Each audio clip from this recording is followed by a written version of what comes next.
हरे कृष्णा। आज हम सनातन धर्म की कुछ बुनियादी पहलू पर चर्चा करेंगे। हम लोग इसका शीर्षक देते हैं सनातन धर्म की बुनियाद।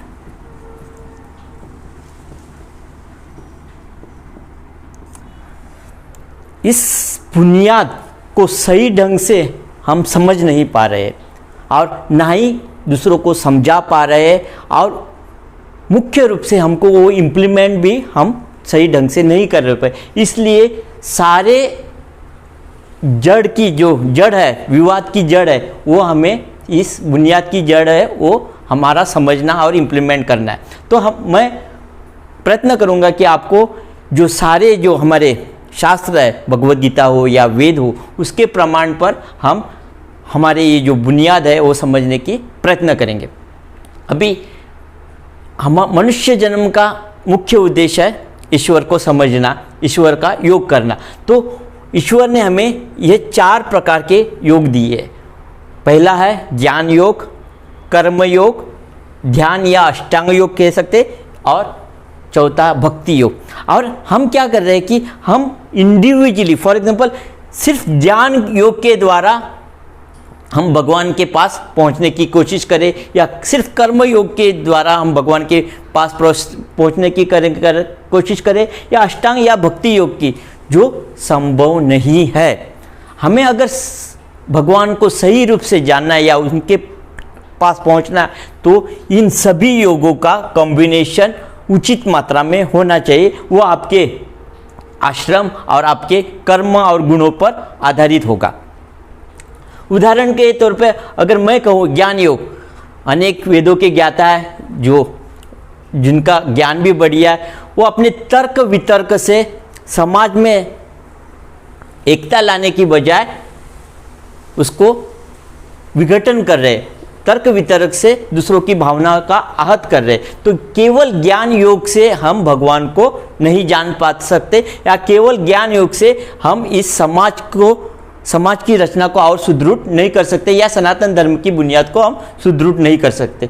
दूसरा कर्म योग, कर्म क्या करना है हमें, वो जानने के लिए हमें ज्ञान होना चाहिए, भक्ति होनी चाहिए, और इंद्रियों पे नियंत्रण जो अष्टांग योग के द्वारा आता है। सो ये सब होना चाहिए। सो अकेले ज्ञान में या अकेले कर्म में या अकेले अष्टांग योग में, मैं अष्टांग योग में बहुत कठिन तपस्या करूँगा, इससे भी हम लोग भगवान के पास नहीं पहुंच सकते। और केवल भक्ति योग से भी नहीं, हम लोग भगवान के पास नहीं पहुंच सकते। क्योंकि आजकल की भक्ति में देखा है, सिर्फ 1-2 घंटे की भक्ति करते हैं और बाकी फिर से हम लोग भौतिक चीज़ों में, फिर से इंद्रिय तृप्ति में लगे रहते। तो ये भक्ति योग नहीं। भक्ति योग यानी प्रेम, विरक्ति और समर्पण, उसमें त्याग होता है, और वो त्याग करने की क्षमता भी हमें होनी चाहिए।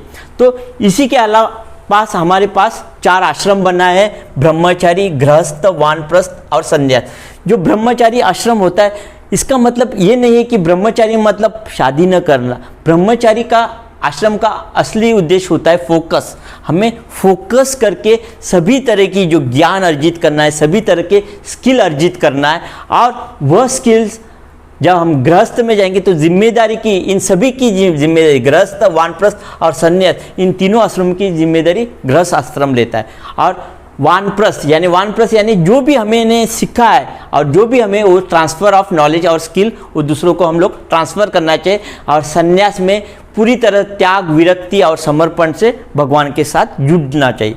तो ये 4 स्टेप दिए और 4 आश्रम दिए, और इसके बाद 4 वर्गीकरण भी किया है मनुष्य के कर्म और गुणों के अनुसार, ब्राह्मण, क्षत्रिय, वैश्य और शूद्र। और यहीं पे सबसे ज़्यादा विवाद हो रहा है, क्योंकि इसको हमने इतनी गलत तरीके से समझ कर शास्त्रों को समझा है कि जिससे हम एक दूसरे के कट्टर दुश्मन बन रहे हैं। ब्राह्मण, क्षत्रिय, वैश्य, शूद्र, ये नहीं है, जात पात नहीं है। ये कैटेगराइजेशन मतलब जिस भी, सपोज आप अस्पताल में जाएंगे या स्कूलों में जाएंगे तो एक प्रोफेसर होगा, एक चपरासी होगा, जो मिडल मैन होगा, प्यून होगा, सब तरह के लोग होते। तो उसी तरह ब्राह्मण, क्षत्रिय और वैश्य हम लोग कर्म और गुण के आधार पर होता है, और वह अपना काम पूरी ईमानदारी और पूर्ण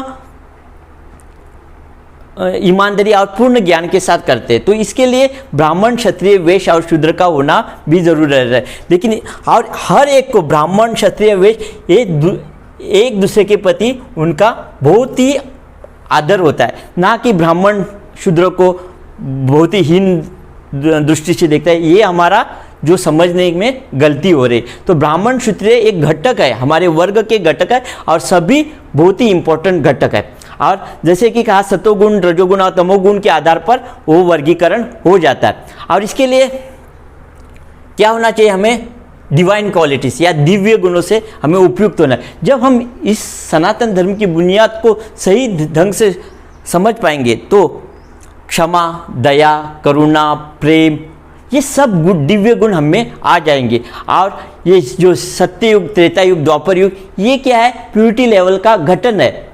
जैसे जैसे सत्य युग से हम लोग कली युग पे आ रहे हैं तो ये प्यूरिटी लेवल का घटन हो रहा है। और हमारे शास्त्रों का मूल्य उद्देश्य था क्या, कम्युनिटी लिविंग या वसुदेव कुटुंब, सबको साथ लेके चलना है। हम सब एक कुटुंब की तरह है, ब्राह्मण हो, क्षत्रिय हो, वैश्य हो, शुद्ध, इसमें कोई ऊंच या नीच नहीं है। और जिस हमारे जो शास्त्रों का प्रार्थना भी हम लोग करते हैं तो क्या कहते हैं, सबका कल्याण हो, सबका कल्याण हो। मतलब ये हम लोग नहीं चाहते कि ब्राह्मण और शूद्र के क्या शत्रुता पैदा हो या क्षत्रिय और ये कोई कारण नहीं है। सबका कल्याण हो और सब में हमारे सनातन धर्म में क्या है, गॉड सेंट्रिक लाइफ, मतलब भगवान के प्रति समर्पण करके हम लोग अपनी ज़िंदगी बिता सके। लेकिन क्या हो रहा है, हम लोग को इस जो बेसिक्स है इसमें हमने अपनी समझ के अनुसार बहुत सारा डिफरेंसेस पैदा कर दिए, उसमें बहुत सारे पंथ संप्रदाय पैदा किए ताकि हम अपने आप को इम्पोर्टेंस दे सके।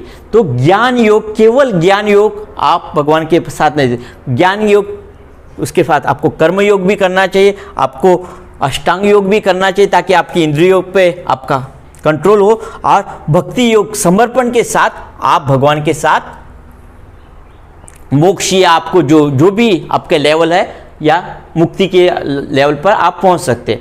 तो केवल भक्ति योग करके या मैं सिर्फ पूजा करूंगा या सिर्फ जप करूंगा भगवान को पाना असंभव है। अष्टांग योग के आधार पर या मेहनत करके पाना ये भी बहुत ही मुश्किल है। तो हम इस पर और आगे भी चर्चा जारी रखेंगे। पहले जो भी हम आज जो हो रहा है दुनिया में, इसमें जो इम्बैलेंस हो रहा है, ये जो बेसिक्स में इम्बैलेंस या बुनियादी तौर पर हम इम्बैलेंस के कारण ये जो अनहोनी घटनाएं घट रही है या कुछ अनेक दैवी ये चमत्कार कहते हैं या क्लेश कहते हैं, आदि भौतिक क्लेश, आदि आत्मिक क्लेश, ये सब क्लेशों के कारण इस बुनियाद का विघटन होना है। तो इसके लिए हमें इसे समझना चाहिए और इस पर हमें काम करना चाहिए और सबको समझाना चाहिए। तो अगले इसमें हम लोग इस पर और विस्तार रूप से चर्चा करें। हरे कृष्ण।